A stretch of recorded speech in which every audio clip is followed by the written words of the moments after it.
bienvenue à Soccer sans frontières, l'alternative foot sur les ondes de Choc FM. Moi-même, Sidney Faux, votre animateur tout sourire, est très content de vous recevoir aujourd'hui pour une émission très spéciale. On est super content d'avoir Patrice Bernier avec nous en studio. C'était une promesse qu'il nous avait faite. Donc merci à toi Patrice d'être avec nous. Soccer sans frontières, l'alternative foot.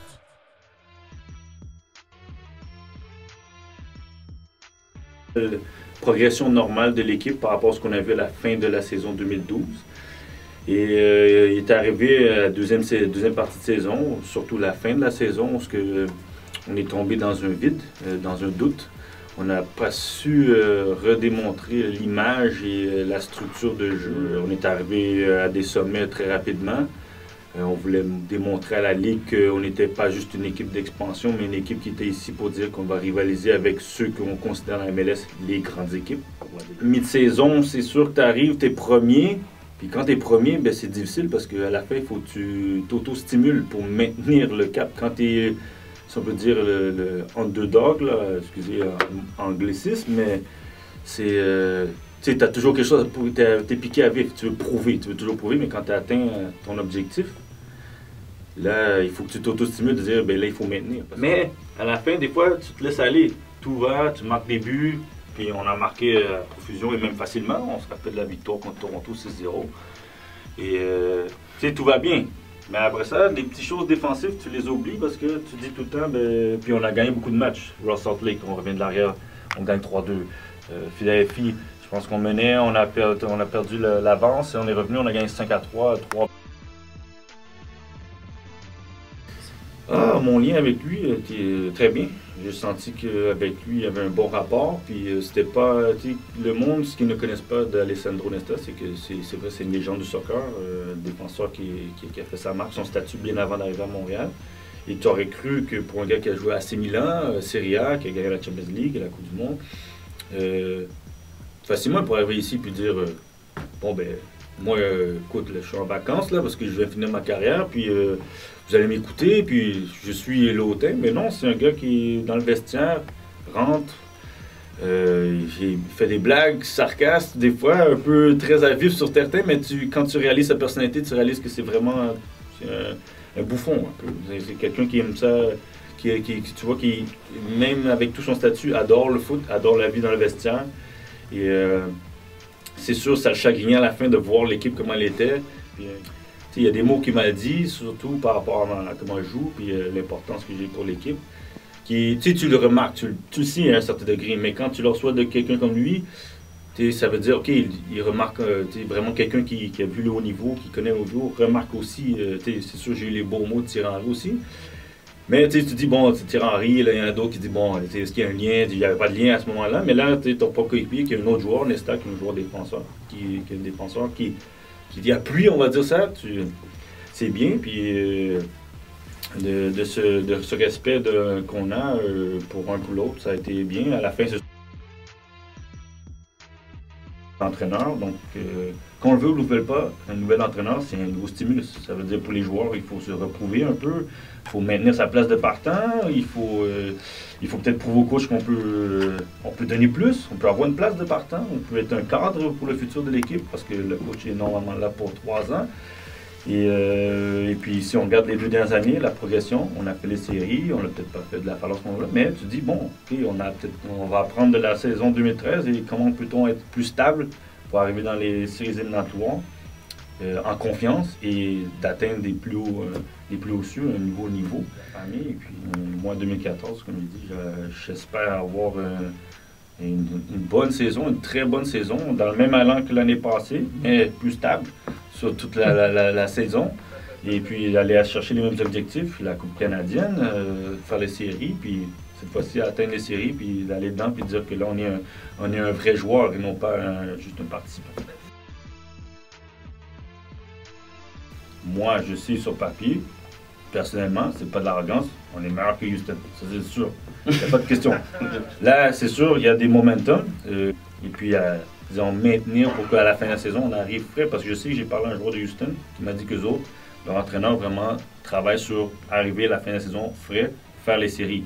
pas l'objectif de gagner nécessairement la Super Bowl Shield. C'est de faire les séries, parce qu'un entraîneur qui fait les séries régulièrement reste à son poste. Un qui gagne une année, puis l'année dernière, t'es dernier, ben là, t'es un peu sur la corde raide. Donc, mais non, rien à envier à ces équipes-là. Tout simplement à prouver notre talent et de le prouver toute la saison sur 34 matchs.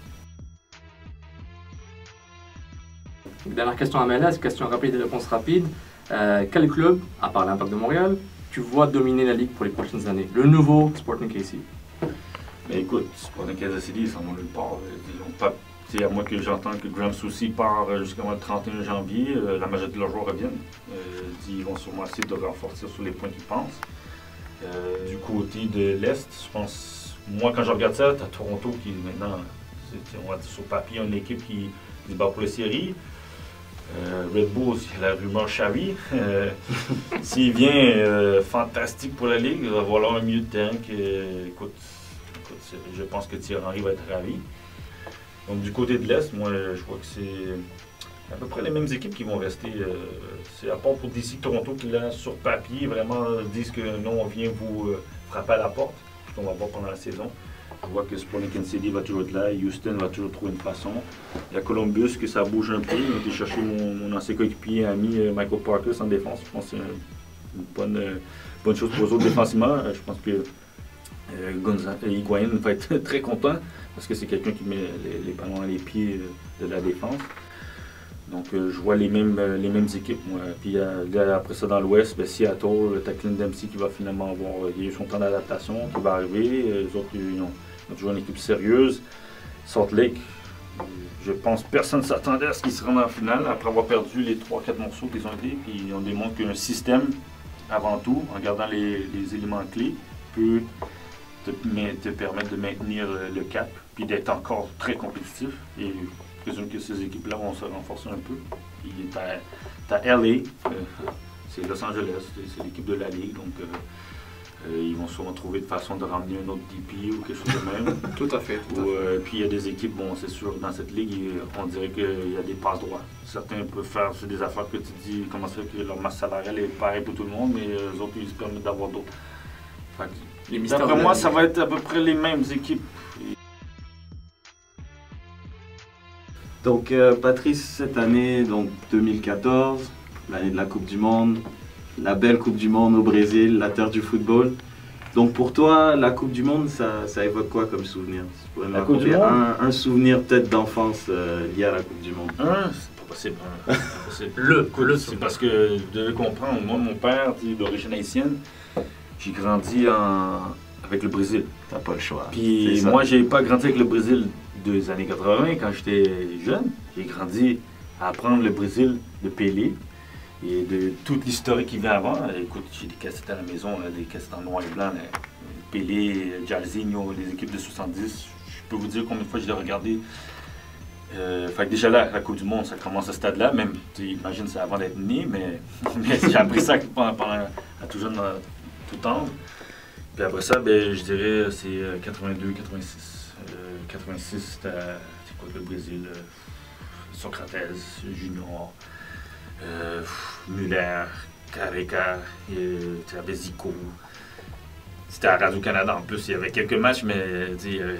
déjà en 86? Oui, c'était pas beaucoup de matchs, mais t'en avais de temps en temps. Écoute, mon père, les cassettes sont chez moi, fait que j'ai les preuves. Donc si quelqu'un me demande, j'ai les preuves.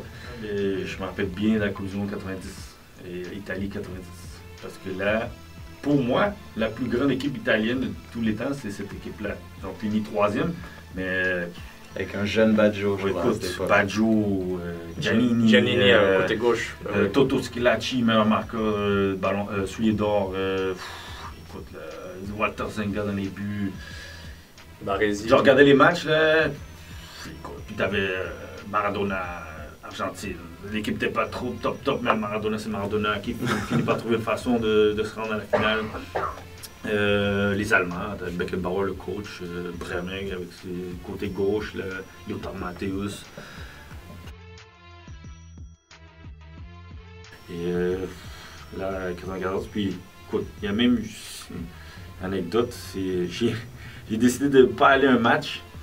Je sais pas, écoute, je voulais jouer au foot, c'est juste pour dire comment le foot est plus fort que la Coupe du Monde. Argentine, Nigeria. Mon père, c'est à Boston. On me dit, on va y aller. Moi, je dis non. Il y a un tournoi à Laval que je dois aller jouer avec mon équipe, puis je peux pas mieux jouer. Puis le Brésil représentait tous ces peuples plus pauvres qui se disent, mais si on regarde, puis le Brésil, c'est multi-ethnique, si on peut dire, c'est multi-racial. T'as des Noirs, t'as des mulâtres, t'as des Blancs. Et puis, pour les autres petits pays d'Amérique centrale, le Caraïbes, ça, tu te dis, ben, c'est ça le pays qui nous représente. Parce qu'au point de vue sur le terrain, il nous représente. Fait que pour ces gens-là, mon père, les Haïtiens à cette période-là, puis je sais que Pelé est venu en Haïti. Fait que ces gens-là, puis on se rappelle, je ne sais pas si c'est 2005, 2006, le Brésil est allé en A, puis vous avez vu, ils ont dû être escortés en tank, puis en hélicoptère, parce que les gens, ils criaient plus pour le Brésil que l'Haïti, juste pour vous dire comment ça a crié. Donc, les Coupes du Monde, c'est quelque chose de spécial. Tu peux pas le décrire. C'est quand tu le regardes, faut que tu sois dans un bar à regarder ou avec des amis à la maison, puis tout le monde vient de quelque part d'autre. Tu as des amis qui viennent des pays que tu regardes. Disons, des insultes qui sont des plaisanteries plus autre chose. Puis non, la Coupe du Monde, il y a ce vibe, puis c'est au Brésil. Même si c'est les Anglais qui ont créé le jeu, le Brésil a plus ou moins pris les droits, puis on dit non, ça nous appartient. Patrice, on te remercie énormément de ton passage à Soccer sans frontières, au nom de toute l'équipe, de tous ceux qui nous suivent, qui nous envoient beaucoup de messages. Très ravi de te voir à l'entre-saison. On rappelle que votre saison démarre le 27, que bientôt vous allez voyager pour la Coupe Mickey, la Disney Cup. Et on vous souhaite une excellente préparation, une très belle saison 2014. Avec grand plaisir que tu reviens en studio. Nous profitons aussi pour remercier le service de communication de l'Impact de Montréal qui a fait un job extraordinaire pour nous permettre de t'avoir en studio aujourd'hui. Donc merci Patrice et puis on se dit à une prochaine fois à Soccer sans frontières. Oui, merci, ça a été très décontractant, plaisant, même différent de la majorité des autres fois que je dois faire des questions qui sont souvent plus, c'est ça, on a parlé de l'impact, mais là au moins ça a été les questions rafales à la fin, ouais, ça m'a créé une surprise.